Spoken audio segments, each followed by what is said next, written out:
Shalom. Voici la deuxième partie de la dernière vidéo, ayant comme titre « Le 31 décembre 24 de Kislev est à surveiller ». Sa conclusion parlait de la conjonction entre la lune représentant l'Église et Vénus symbolisant Jésus-Christ le 1er janvier 2019. Les deux se retrouveront dans la constellation de la Balance. La constellation de la Balance était jadis considérée comme les pinces du Scorpion. Ces étoiles en tirent leur nom. Dans la mythologie classique, elle était la balance d'Astrée, la déesse vierge de la justice, la déesse elle-même étant représentée par une constellation voisine, la Vierge. Une balance est mentionnée dans le livre de l'Apocalypse au 6e chapitre. Quand il ouvrit le troisième sceau, j'entendis le troisième être vivant qui disait « Viens ». Je regardai, et voici, parut un cheval noir. Celui qui le montait tenait une balance dans sa main. Et j'entendis au milieu des quatre êtres vivants une voix qui disait « Une mesure de blé pour un denier, et 3 mesures d'orge pour un denier, mais ne fait point de mal à l'huile et au vin. » Le cavalier sur le cheval noir représente le commerce et le système économique, avec tous ses problèmes tels que la corruption, la pauvreté, la dette, l'inflation, les hauts et les bas, le chômage, les pertes financières, etc. La scène dans la vision représente la calamité économique par la voix d'un commerçant vendant de petites quantités de grains pour un denier, un salaire quotidien.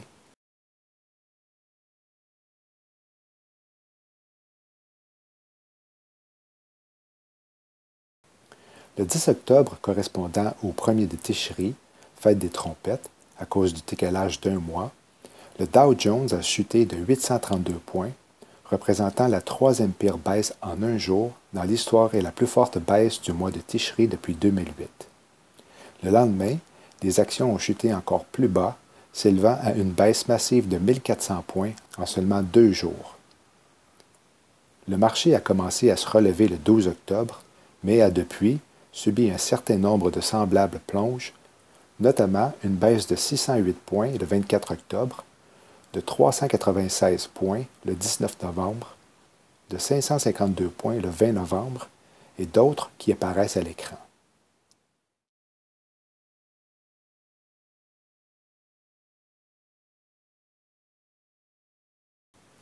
Malgré les nombreuses fermetures à taux négatifs depuis le 10 octobre, voyez comment les médias, contrôlés par le prince de l'air, veulent vous faire croire que c'est à cause du président américain actuel que la bourse a montré des signes inquiétants et que malheur guette le pays. La présidence de Trump a basculé d'une crise à l'autre depuis son entrée en fonction il y a moins de 2 ans, mais jeudi a été un jour de chaos qui a semblé mettre à l'épreuve la résolution même des partisans républicains de haut niveau à Washington. Le secrétaire à la Défense James Mattis, une personnalité très respectée considérée comme une influence stabilisatrice au sein de l'administration, a remis sa démission après s'être disputé avec Trump à propos de la politique étrangère lors d'une réunion à la Maison-Blanche. Mattis a ensuite publié une lettre qui montrait les différences fondamentales de politique entre les deux hommes et critiquait implicitement le mépris de Trump pour les alliés à l'étranger. Également, jeudi, Trump a résisté à la pression pour renoncer à la décision de retirer des troupes américaines de la Syrie, a projeté de retirer les forces américaines de l'Afghanistan et a poussé le gouvernement américain à arrêter ses opérations en lien avec le financement d'un mur frontalier. Pour couronner le tout, les cours des actions américaines ont chuté, les investisseurs s'inquiétant de la fermeture imminente, du ralentissement de la croissance économique et des prévisions de la Réserve fédérale quant à une nouvelle hausse des taux d'intérêt l'an prochain. Même certains amis de Trump ont exprimé une inquiétude grandissante quant à la direction que prendra son administration à mi-parcours de son mandat. Lindsey Graham, proche allié et partenaire de golf fréquent, a loué jeudi Mattis, a publiquement exhorté Trump à reconsidérer le retrait syrien et a averti que le retrait des troupes d'Afghanistan pourrait finalement conduire à une autre attaque semblable à celle du 11 septembre 2001. Je pense que vous êtes sur le point de commettre la même erreur que le président Obama a commise en Irak. Cela ne sera pas meilleur pour vous que pour lui, a déclaré Graham sur Twitter. Graham a déclaré que les conditions en Afghanistan faisaient du retrait des troupes une stratégie à haut risque. Si nous continuons sur notre lancée actuelle, nous mettons en mouvement la perte de tous nos gains et ouvrons la voie à un deuxième 11 septembre. Le chef de la majorité au Sénat, Mitch McConnell, a publié une déclaration dans laquelle il exprimait de sérieuses réserves sur le départ de Mattis. Je suis particulièrement inquiet qu'il démissionne en raison de divergences nettes avec le président sur des aspects essentiels du leadership mondial de l'Amérique, a-t-il déclaré. Cela rappelait vivement les premiers mois à la Maison-Blanche de Trump, lorsqu'il avait limogé son premier conseiller à la sécurité nationale, Michael Flynn, après seulement quelques jours à son poste, limogé alors le directeur du FBI, James Comey, et lancé une interdiction de voyager vers les pays à majorité musulmane bloqués par les tribunaux. En route pour une année difficile. Trump est déjà confronté à une année 2019 difficile, susceptible d'être dominée par une enquête du procureur spécial sur la question de savoir si sa campagne de 2016 était une connivence avec la Russie et des sondages du Congrès sur ses affaires, sa famille et certains membres du cabinet. Les démocrates prendront le contrôle de la Chambre des représentants des États-Unis en janvier et prévoient utiliser leur pouvoir pour puiser dans le passé de Trump et de son administration. Ces démocrates, désireux de ralentir Trump dans sa course à la réélection prévue en 2020, ont sauté sur l'opportunité et profité des scènes de turbulence de jeudi. Il est regrettable que ce président, qui plonge la nation dans le chaos, lance une nouvelle crise de colère et blesse beaucoup d'innocents, a déclaré le sénateur américain Chuck Schumer de New York, le plus démocrate au Sénat. La crise de colère de Trump fermera le gouvernement, mais ne lui réussira pas, a déclaré Schumer. Lisons maintenant ce que le prophète Amos dit au sujet de la période de tribulation de 7 ans au 8e chapitre de son livre. Et voici ce que me fit voir le Seigneur, l'Éternel. Il y avait une corbeille remplie de fruits mûrs. Il me dit, « Que vois-tu, Amos? » Et je lui répondis, « Je vois une corbeille remplie de fruits mûrs. » Et l'Éternel me dit, « La fin est arrivée pour Israël, mon peuple, car désormais je ne lui pardonnerai plus. » En ce jour-là, les chants dans le palais deviendront des lamentations. C'est là ce que déclare le Seigneur, l'Éternel, car les cadavres seront nombreux dans tous les lieux. On les jettera en silence. Écoutez donc ceci, vous qui volez les indigents et voulez en finir avec les pauvres du pays, oui, vous qui dites, quand la nouvelle lune sera-t-elle passée pour que nous vendions notre blé? Quand le sabbat finira-t-il pour que nous ouvrions nos magasins de grains? Nous diminuerons la mesure, nous augmenterons le prix en truquant les balances, et nous achèterons le pauvre pour de l'argent et l'indigent pour un morceau de pain, nous vendrons même jusqu'au déchet du blé. Toujours selon la conjonction entre Vénus et la Lune le 1er janvier 2019 dans la constellation de la Balance et la fermeture à la bourse depuis le 10 octobre, il est intéressant de constater que le verset 5 mentionne la falsification des balances. Le début du chapitre, quant à lui, mentionne une corbeille remplie de fruits mûrs. Comme l'été est la fin de l'année en Israël et le moment de la maturité des fruits, le pays est donc mûr pour sa dernière punition, mettant fin à son existence nationale. De même que le fruit est cueilli à maturité dans l'arbre, Israël est aussi à maturité en tant que pays. Il est important ici de vous rappeler quelques points qui ont été mentionnés dans la première partie pour la suite des choses. Le 31 décembre 2018 est la fin de l'année grégorienne et correspond également à la date biblique du 24 de Kislev, ou veille d'Hanouka. Hanouka, appelée aussi la fête de dédicace, correspond au 365e jour du calendrier grégorien, parce qu'Enoch, dont le nom en hébreu signifie dédicace, fut miraculeusement enlevé pour être avec Dieu à l'âge de 365 ans. Genèse 5, 23 et 24. Enoch est considéré comme un type de l'Église, et son âge au moment de son ravissement pourrait être une allusion à l'année solaire de 365 jours dont s'inspire le calendrier grégorien.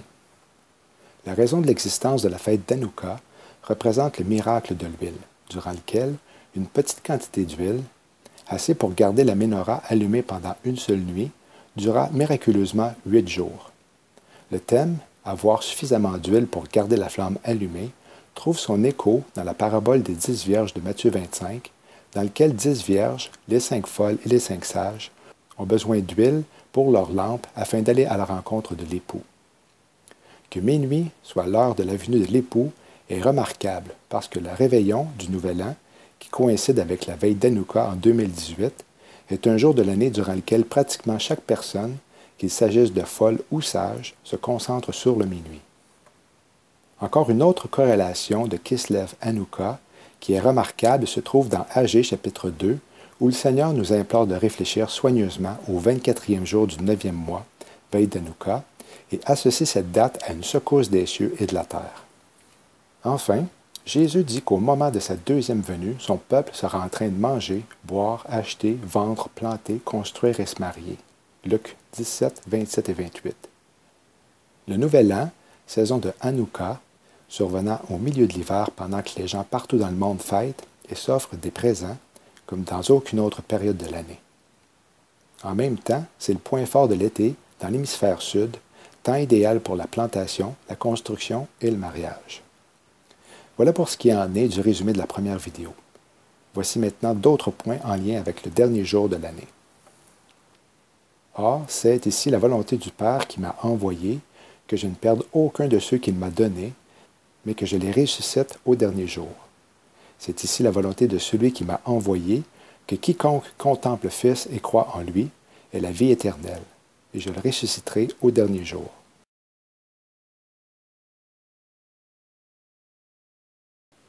Le 6 mars 2017, Barack Obama paraissait sur la page couverture de l'édition spéciale du magazine Ebony, ayant comme titre « Hail to the Chief ». Entre le 6 mars 2017 et le 1er janvier 2019, il y a 666 jours. Le mot « Hail » en allemand signifie qu'une personne est saluée pour son importance ou sa réussite, il est félicité publiquement. Du 11 novembre au 31 décembre 2018, il y a 50 jours de différence. Il y a eu 50 jours d'intervalle entre la résurrection du Christ jusqu'à la Pentecôte, mot grec qui signifie 50. Le 11 novembre dernier, d'énormes colonnes colorées d'aurore boréale sur Sangja, en Norvège, formaient un oiseau ressemblant à un phénix. Selon la mythologie grecque, un phénix est associé au soleil. Certaines sources prétendent que l'oiseau légendaire meurt et se décompose simplement avant d'être né de nouveau. C'est également à 11h11 le 11 novembre, communément appelé le jour du souvenir, que le soleil éliminait l'oiseau de l'emblème américain à travers l'alignement parfait de 5 piliers.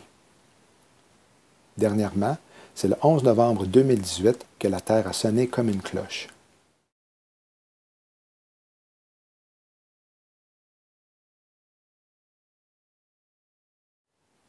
Qu'est-ce que la Babylone d'Amérique a en commun avec la Pentecôte? Les deux ont le nombre 50 en commun. Les États-Unis sont une union de 50 États selon Wikipédia. Genèse 11.9. C'est pourquoi on l'appela Babel. Par conséquent, comme Babel, les Nations unies ont leur quartier général à New York, qui est surnommé la grosse pomme, le fruit qui causa la chute.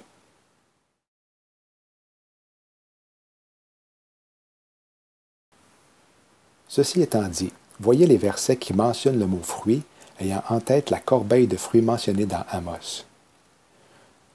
Cantique des Cantiques 2.13. Sur les figuiers, les premiers fruits mûrissent. La vigne en fleurs exhale son parfum. Lève-toi, mon ami, et viens, oui, viens, ma belle. Exode 34, 22. Tu célébreras la fête des semaines au temps des premiers fruits, de la moisson du froment, et la fête de la récolte à la fin de l'année.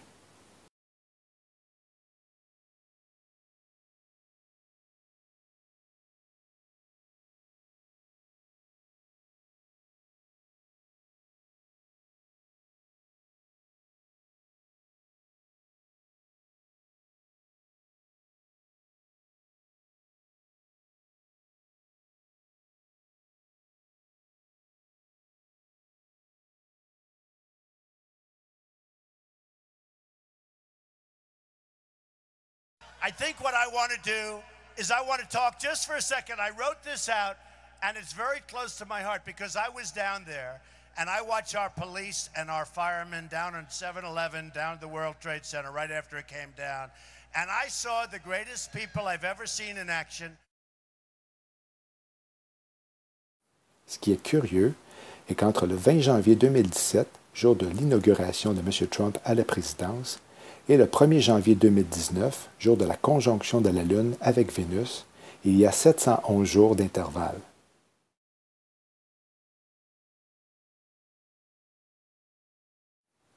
Bien que tous sachent que Jésus, notre Sauveur, n'est très probablement pas né le 25 décembre et que Noël est à l'origine une fête païenne, nous croyons qu'il est bien de fêter la naissance de Christ Jésus à cette date ou à une autre. Comme nous le faisons pour nos bien-aimés, nous célébrons la naissance de celui que notre cœur aime. Dieu est venu sur la terre pour se faire homme, a souffert et est mort sur la croix pour les péchés du monde, est ressuscité des morts le 3e jour et est le Seigneur et Sauveur de quiconque croit en lui, Jésus de Nazareth. Donc, Myriam et moi prenons cette opportunité pour souhaiter à chacun de vous et de vos familles un très joyeux Noël, et non un noyau Joël. Que Dieu prenne toute la place qui lui revient dans vos vies et dans vos cœurs, qu'il vous donne la sagesse et l'intelligence pour affronter les jours et, peut-être mois qui s'en viennent, avant notre merveilleuse réunion avec Jésus. Amen.